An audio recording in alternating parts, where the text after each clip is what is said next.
Matunda ya Juhudi.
Nyakubahwa bamenyesha amakuru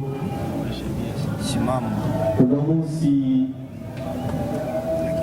naje serukiye kampani nshasha ya Kazoza Meat Service.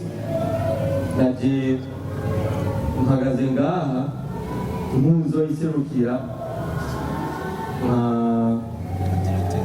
directeur wa Kazoza Meat Service. Ndi kumwe na Enjoy musanzwe mumuzi nk'umuproducer, akaba ari n'umuririmbyi, kandi uyu mubonaga akaba ari we CEO, akaba ari we na manager wa Kazoza Meat Service, akaba ari we fondateur wa Kazoza Meat Service. Ndi kumwe na Wiz Design muzi nk'umuririmbyi, kandi benshi bari baje yibaza ko ariwe yabahamagaje bwite, ariko siwe, ariko ari ngaha nka brand ambassador wa Kazoza Meat Service. Ndi kumwe na Bendrick, umwe mwari musanzwe muzi nk'umumenyesha amakuru, nawe akaba ariwe azorongoye Kazoza TV online. Nico ibindi byinshi mushobora kubaza ibibazo birarekuriwe muri uyu mwanya ku bantu bose bifuza kubaza kujerekeye na Kazoza Meat Service. Ntibagiye kandi hari ikinyobwa mubona ngaha, iki ni ikinyobwa muvuga yuko ari nka partnership twagiranye n'iyi company ikora iki kinyobwa. Ibindi ndibaza mushaka kumenya byinshi magenda mubaza ibibazo biruguruye kazi. Murakoze. Kugira ngo ntibize kumugora cyane, ndibaza ko twakwakira ibibazo bike yishura kugira ngo byorohe, sivyo none kandi umutekano nageni. Nashukuru sana kwa swali lako. Ningependa niongelee kwa Kiswahili kwa sababu umeniuliza kwa Kiswahili. Hatujamsaliti DJ Fani wala hatujaacha kazi na DJ Fani. DJ Fani ndio ametufanya sisi kukutana na bosi. DJ Fani ndio ametukutanisha na mhusika ambaye aliweza kutuamini na kutupa kazi hii, na DJ Fani bado tuko naye, kwa sababu najua mtu anaweza kufanya kazi hata sehemu 20 kutokana na uwezo wake na ujuzi wake. Asante. You're right. Kwanza niwasalimie nyote. Mimi na DJ Fani sio ya kwamba eti tulikuwa na contract, lakini ni ile kutokana, nimesemaga, sijui kama umesemaga ile test ambayo nilikuwa nimeandika pale kwa post yangu. Nimesemaga kama ndio mtu ambaye amekuwa ananipatia support kutokana na vitu vya video nini na vingine, kwa sababu vitu vya video unajua vitu vinaomba gharama. Tukiachana hiyo DJ Fani, tukirejea kwenye hii kampuni Kazoza Films, ni kampuni ambayo mimi wamenipatia nafasi kwa brand ambassador ili niweze kuwa na promote vitu vyao, kazi zao, nini kusema niweze kufikia yule wote ambaye anataka kutumika kazi na kampuni hii iwe rahisi kufahamika, jua kama Wiz Designer yeye pia na mkono pale. So mimi nimejipanga kwa sababu unajua Mungu amesaidia, nimeweza kubarikiwa na nafasi ya kuweza kutoka nje. Kampuni nadhani tutatumika nao vizuri, na kazi ambao wameniahidi watanifanyia mimi nitawafanyia, vyote vitakuwa kwa mstari.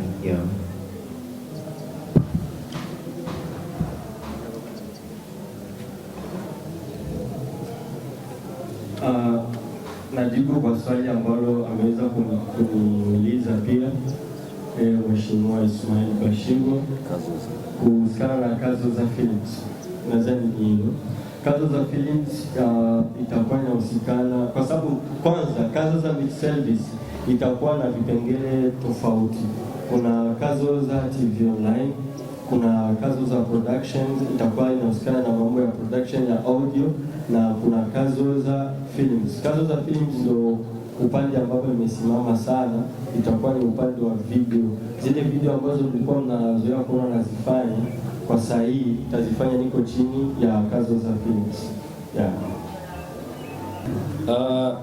Kikubwa kwanza nawashukuru nyinyi wote kuja hapa, na nasema kwanza asante. Nashukuru pia kwa swali lako kuhusu Kazoza Media Service. Kazoza Media Service ni kitu, ni wazo limechukua kama idadi ya miaka 3.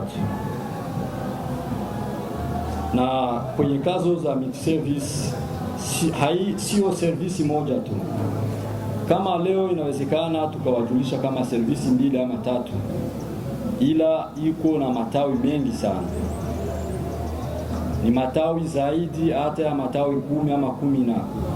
Ila kwa leo tumejitahidi sana tufanye kwanza hizi 3, baadaye na zingine zitakuja, kama vile kutoa ajira kwenye vijana. Kazoza Media Service naweza nikasema inabeba sehemu kubwa sana, inabeba hii Kazoza Media Service ni sehemu ya video. Sisi ni watu tumezaliwa hapa na ni watu wa hapa, na tulijitahidi sana tukatizama tunaweza tukafanya mchango gani, tunaweza tukajitolea kama watu wa hapa. Sasa kwenye sehemu ya video ndio hapa tumeamua kufanya contract na Jamali, na pia Wiz naye tumemchukua, na sio Wiz yeye mwenyewe, tutachukua watu wengi sana, hata wao waimba kwaya, muziki kawaida, tutachukua tu watu wengi sana, kwa sababu video zetu tumejiandaa, ni vitu tunataka tufanye vije viko na 4K, 6K mpaka iwe quality. Na sio tu kwa video, kwa sababu tuna vyuma vingi sana, vifaa vingi sana vinafaa hata wale watu wakuja kuchukua vifaa nao pia wanaweza wakaja wakachukua. Tuna kamera za kutosha, tuna drone, gimbal, nini, vitu vyote kama hivyo vipo. Ningependa tena nijibu swali watu walimuuliza Wiz Designer. Na kwangu mimi Wiz tumemsaini, na kwenye mkataba kuna kitu cha kwanza tuliamua tutakuwa tunafanyia kwa mwaka kama video 5 kwa mwaka. Na ingine swali nimeuliza tena, Kazoza iko na sehemu ya audio record, tuko naye hapa Njoni. Kazoza pia tuliona tena tujiunge hata na nyinyi watangazaji. Tuliona tuwezi tukakaa tena tu hivi, tukaamua tena tukaweka ingine sehemu ya watangazaji, na ambaye atakuwa anasimamia hiyo sehemu njoo huyo hapa Bentley. Nafikiri kwa ufupi Kazoza kuna watu wameuliza ofisi. Kazoza tuna ofisi 2 kwa sasa, ila ofisi moja bado haijakuwa tayari. Nafikiri watu wengi wanafahamu Charama. Kama kuko watu wanafahamu Charama, kuna address moja inaitwa Charama kwa karta. Pale tuna ofisi ila bado haijakuwa tayari.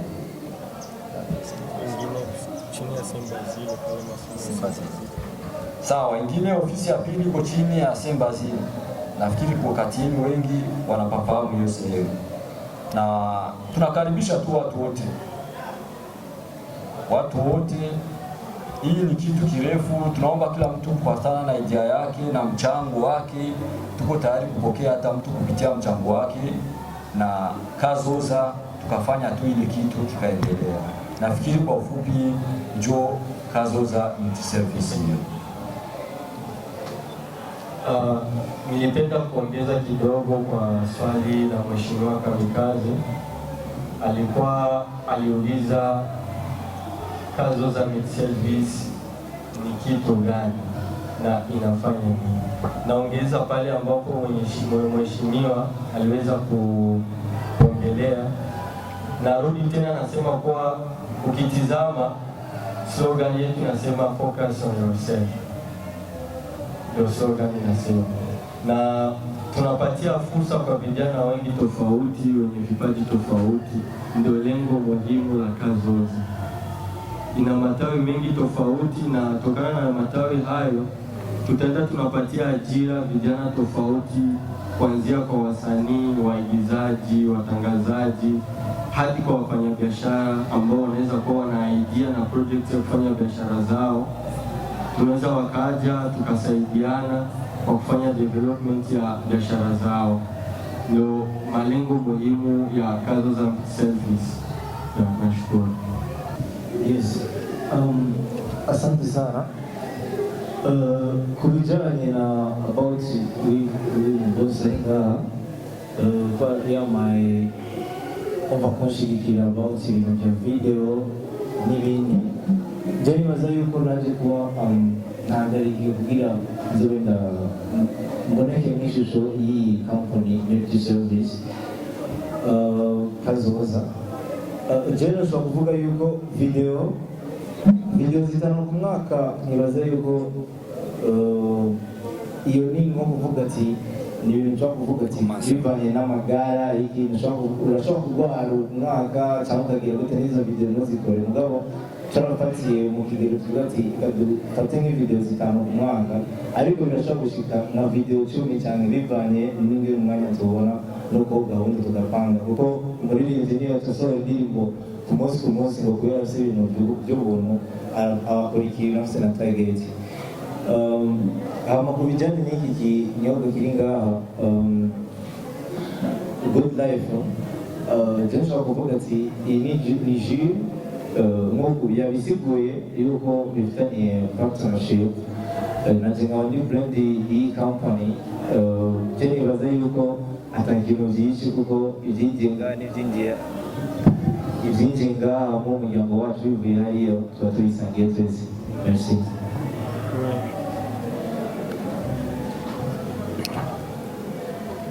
Nangira ndakwishure kwijambo ryawe abajije ati mbe ni kubera iki Wiz Design tuzomukorera indirimbo zitanu gusa.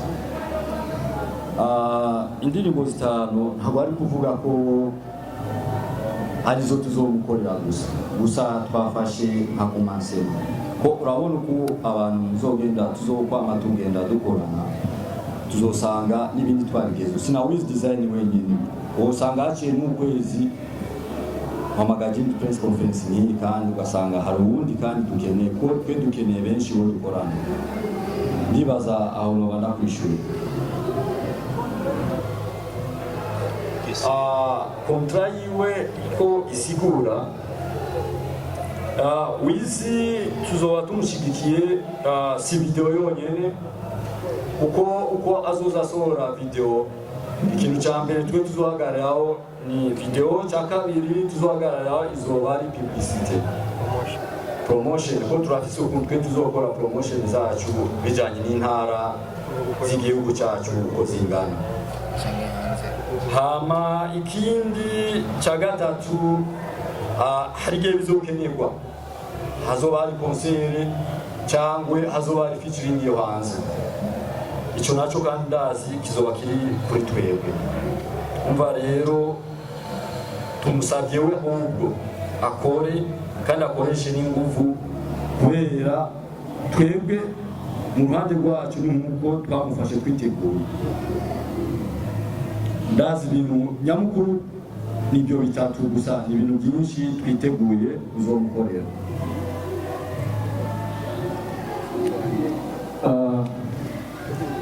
Nyakubahwa Vivance, nagira ndakwishyure ku bibazo washoboye kumbaza nabyo ku byo wanje. Je nka director mwari musanze muzi yuko dukorana na Wiz Design akenshi, amavideo yiwe menshi mwari musanze mubona ko agenda yakora. Ubwo tugiye kongera ko ubwo ibyuma turabyifitiye, ndibaza tuzokora uko dushoboye turushirizeho aho twari turi, twongere ingufu, twongere kalite, twongere na creativity mu mavideo ya Wiz Design. Icyo ni kimwe. Ibindi byo ndibaza muzogenda mubibona. No, hari igihe bizonashika tukagira na voyage no mu bihugu byo hanze, bishitse tukajya gukora bivanye na street y'indirimbo, bivanye n'ukuntu indirimbo iba audio isaba. Byose tuzobikora tubifashijwe na Kazoza Music Service. Murakoze cyane. Urabajije ikibazo kijyanye n'ibinyobwa. Aha dufise ikinyobwa cya mbere Good Life Tangawizi, cyane cyane turavuga mu bikomeye bikoze iki kinyobwa cya Good Life Tangawizi. Kirimo gikozwe mu giterwa bita macadamia.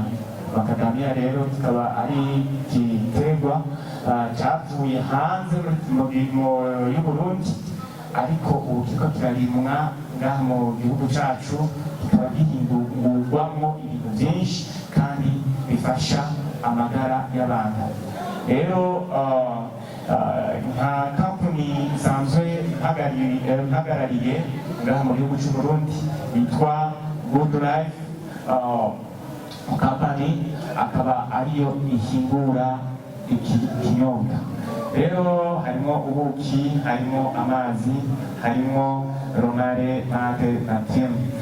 Ni ukuvuga ko iki kinyobwa ni ikinyobwa cyiza cyane ku bazocihereza. Mbere mwaravuze ngo birashoboka ko twocihereza. Nta kibazo cyane, iki kinyobwa kiri ngaha ku bwanyu, twakizanye ngaha ku bwanyu kugira ngo mukinywe, binashobotse mudufashe gishobore gukwira igihugu cy'u Burundi ndetse no mu mahanga. Dusanzwe dufise ikindi kinyobwa cyitwa Good Life Beterave. Ni beterave nta byinshi nayifise ko kuko ifitanye isano n'ibindi binyobwa byose bya beterave bihingurirwa ngaha anye mu gihugu cy'u Burundi. Icongerwamo ni kantite ntoya ya macadamia. Tukagaruka kuri icyo twise Good Life Forever. Good Life Forever ni ikinyobwa nacyo nyine kirimo kantite ntoya ya macadamia, hanyuma kikaba gihinguwe mu mabumbo. Ni ibyamwa dusanzwe turima ngaha mu gihugu cy'u Burundi. Wabajije ati mbega icyo kinyobwa kirashobora kuzosapotinga cyane ikazofasha igihe abantu bazaba bariko bakina umupira, si mu mupira gusa, ndetse abazoba kizoboneka hazoba hari amakonsere, kizoboneka ku bibuga by'inkino, kuko urumva ko ari ikinyobwa ushobora kwihereza ukagira amagara meza. Murakoze. Ashaka kwishura ikibazo nyakubahwa Biglo Promoter abagije cyerekeye kolabo no gukorera amavideo mu bihugu byo hanze. Kolabo international birimo birategurwa kandi vuba muzobibona kuri Wiz Design amavideo. Kandi ikindi nababwira ni uko sijeje nyenzo gukorera video muri icyo gihe, ubu tuzopartaja n'abandi ba director batandukanye kuko nabo barakeneye kuronka iyindi touch ku bandi ba director. Si aba director bo ngaho mu Burundi gusa, n'abandi ba director bo mu bindi bihugu byo hanze, East Africa n'ahandi hose tuzogenda gukorana nabo. Murakoze. Asante sana DJ Mario Lenga the Terrorist kwa swali lako. Swali ni lepesi sana, lepesi. Logic Jamal, najua kama kiupande wangu nina brand pia inaitwa Logic Brand, japokuwa sijaweka hadharani. Nina vijana wangu wawili watatu ambao nafanya nao kazi kwenye Logic Brand, ambao ni staff yangu nikiwa location na mambo mengine kadhalika. Nadhani kwa DJ Fani sina kazi nyingi kama kushuti na kuedit, na kazi oza ndo na nafasi kubwa kwa sababu naongoza kipindi. DJ Fani atanihitaji kama kazi oza, nitakuwa na kazi nyingi. Nina vijana wangu wawili watatu ambao nimeshawapa mafunzo ya kutosha kuelekea kushuti na mengine kadhalika. Nitawaagiza wataenda kufanya na DJ Fani kwa sababu DJ Fani cho kitu anakijua na anakielewa. Wataenda kufanya naye kazi, kitakachofuatia ni mimi kuja kutizama na kukosoa ambacho walifanya kama ni kizuri. Nadhani swali langu linaeleweka. Na mimi nafurahi pia kwa swali lako. Umetuambia, je, Wizi Design tutabaki naye sisi ama ni pesa ngapi tutakuwa tunampa? Mambo ya pesa mara nyingi nakuaga ni secret. Na kingine, mimi sijafanya contract na mtumishi yoyote kwa kusema ni mkandamizi, hapana. Kwa sababu bahati ya kila binadamu inatokea sehemu nyingi sana. Na nimekuta kuna tatizo nyingi sana tunayo hapa.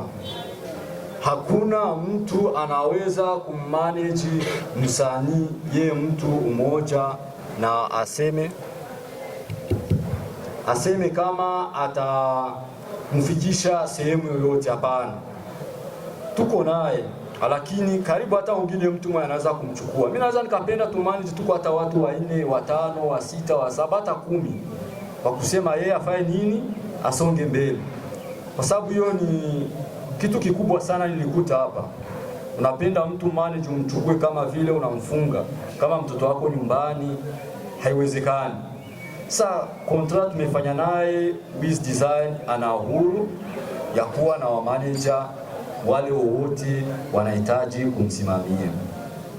Nafikiri kwa hiyo kikubwa unaweza kuwa umeelewa. Alafu mkataba wenyewe atukuleta na mambo ya pesa, tunajua na mambo mengi sana, ila very soon kila kitu kitakuwa kiko open.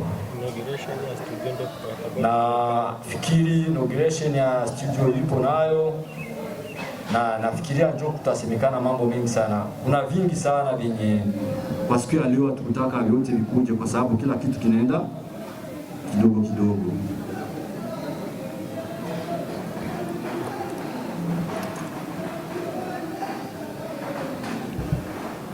Ati Wiz Designer kufushaka gukora n'ahandi hantu ikibazo cha production ya audio. Jeni baza producer wanje aracaro iryo nyene ni iBreeze. Birashaka gushika kandi nagenda nkakora n'ahandi bivanye n'ikintu ushaka kuvuga ati mbona uyu niwagishoboye cyangwa nge niwagishoboye. Ku kintu kijanye n'uburaro naho Jeni baza yuko uburaro cyo kintu cyambere ushaka gushira imbere, aho gushira imbere igikorwa kiguha uburaro bwiza. Kubijyanye n'icyo uvuze ngo kuba brand ambassador w'ibi binyobwa byose biri hano, oya je nahagarikiye hanini mu kintu cyitwa Kazoza Films. Nkuko babasiguriye umva baronke akajyo kubasigurira ibirimo hose ibikorwa muri iyo company, ariko je magariye hanini kuba magariye kuri Kazoza Films. Thank you.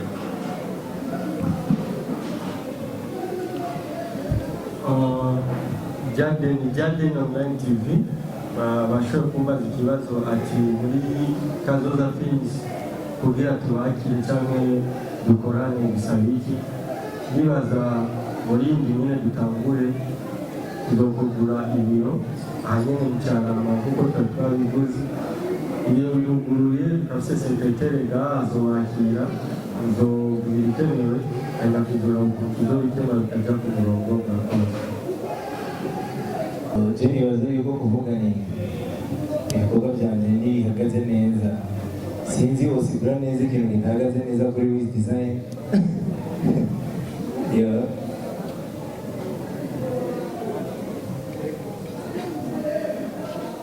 ego ubundi zaida mugenzi wanje Vivance yabivuze yakubajije neza yakubajije ati hari indirimbo iheruka gusohoka umenga ntiyafashe neza nk'uko tuzi kuri ndirimbo kuri Nyampinga kuri nde nuko nashatse kukibaza iyo sigurwa nayo kumva nibaza yuko indirimbo gufata cyangwa nifate nari indirimbo we nayozi ko wayibatije kandi utayizi so fata mikoro sa Professor Ibaza oya cyera nizi ko bibatije ko bizi ko murabizi urumva indirimbo urayizi ariko ukabaza gutanga aiza ariko avuga ngo niyafashe ku bintu uvuga ati burya wabatije gute kandi kuko hari ibintu byinshi wabajije bidasobanukiwe ubundi Zero ikibazo byawe turiya muntu byahetse ubandanye n'ikibazo cya nyuma na dufatike nashaka kwishyura hariho umushiki wacu abagije ikibazo ati kazoza muri serivisi yatanguye ryari ntiyatanguye ryari ahubwo iratanguye uno munsi bavuga yuko ariho kazoza muri serivisi itanguye uhereye umwanya kazoza muri serivisi iratanguye gukora kazoza muri serivisi iragiye kuri tere nk'abandi nk'andi makampuni yatanguye gukora murakoze urakoze nitwa Asante Sanzimurira Kisangirizi ku JFM ikibazo cya mbere nashaka ndababaze mwashoboye guhamagara ndashaka kugurishwa kuri icyo kibazo uno munsi na ikintu nyamukuru ya lancement officiel ya kazoza muri service turafise umunsi wa inauguration umunsi tuzokwinjira office bibazo ujya munsi tuzobahamagaza ujya munsi nyene niho hazobigwa byinshi bizohakorerwa muzokorerwa byinshi bibaza niyo kontra niyo muzoronka umunsi wo kubibona kuri uwo munsi nyene wa inauguration na office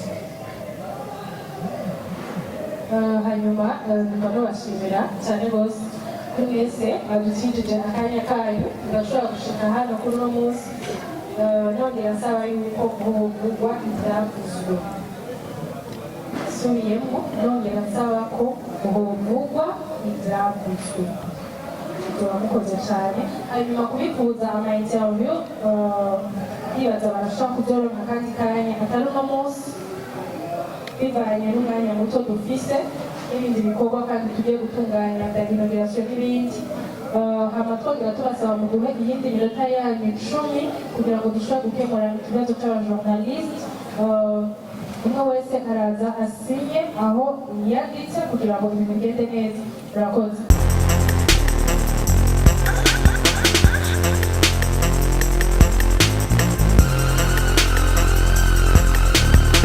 DDF TV. Tunda juhudi.